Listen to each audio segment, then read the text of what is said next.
Hello, today I'm going to be giving you a demonstration of the Silent Night 6820 EVS that we installed at the Huntsville military base. As you can see here, this is a 6820 EVS emergency voice system. Here's the front of it. Gives you capability of 16 speaker circuits. You can expand to more, which would be another 16, which would be 32 total speaker circuits. These are selectable voice messages. You got fire alarm, fire drill, tornado warning, flood warning, emergency evacuation, chemical emergency. These were programmed and dumped in audio message that I put in. Got the mic, full panel control. We have two buildings, and what we did is ran fiber cable between the two buildings. They were having a lot of lightning strikes here, so the fiber does not conduct electricity, so that'll keep the other building from being damaged from any lightning storms or anything like that. But this is a Silent Night. The good thing about this panel, the EVS, it's can connect to another system here that looks identical to the one I was just showing you. This one is called the EVS-LOC, Local Operator Console. And it is not the fire panel. It is basically just a remote annunciator that has full control, just like the fire panel. Has a full speaker selects, audio messages, display showing, you know, whatever you want to put on it or whatever trouble or alarm comes in. If you activate something here, you can basically activate it and you can turn it off at the other panel. So basically it's take over. You can control here and take over at another spot. We have one panel here with 3 remote mics. This is one of them here. The other building has the other 2 remote mics. So we're going to show the operation here real quick and let you hear. Now also what we have here is we have a fire strobe and an alert strobe. Anytime you select one of the speaker messages that are on the system, basically the Army base wanted us to do the amber. So the only time the red fire strobe turns on is when there is actually a pull station or smoke detector been activated, true fire alarm. But if you activate it from the panel, which we'll do, you may not be able to hear me with the message going out, and I'll play each one of these messages for you. So we're going to start off with the fire alarm. That turns on, no speakers. They have a common speaker circuit for both buildings, so we're just going to activate building speakers.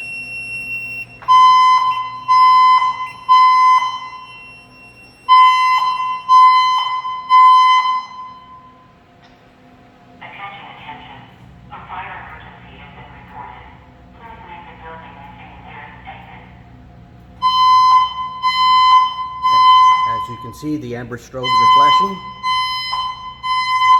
What we'll do is we'll go through the different messages. I'm going to the other panel, changing the message to a fire drill. So you can see, we got the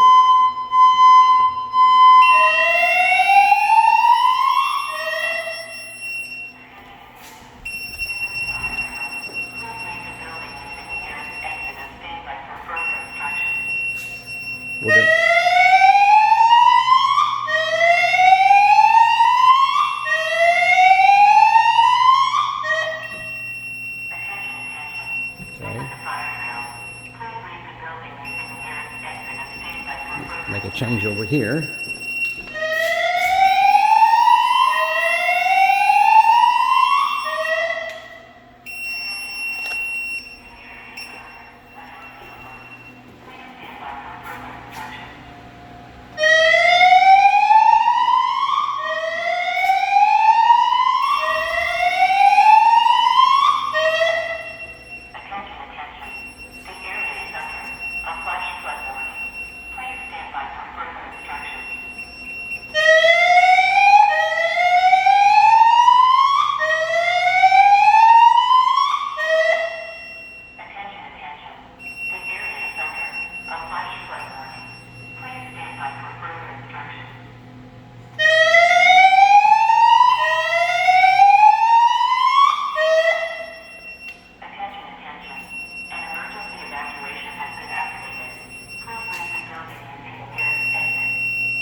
logged in. Now I should be able to do it all clear. Let me go back over here.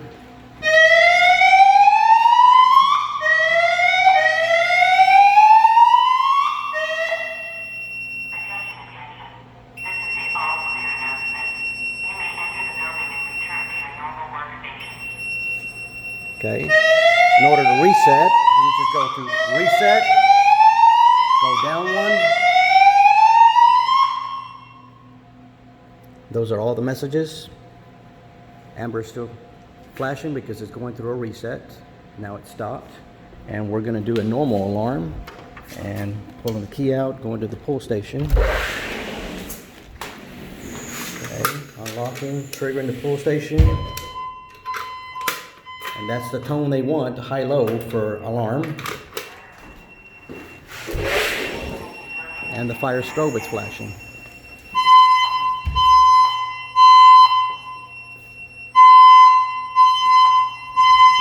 So now we'll go ahead and reset. Silence. Reset. Okay. System's resetting. Pretty neat system. I like the fact that you can do remote paging from the 3 or 4 different stations. You can take over, select a different announcement, and you know, just this way system operates. This is a network together via fiber. And if you have any questions or whatever, give me a shout. Thanks a lot.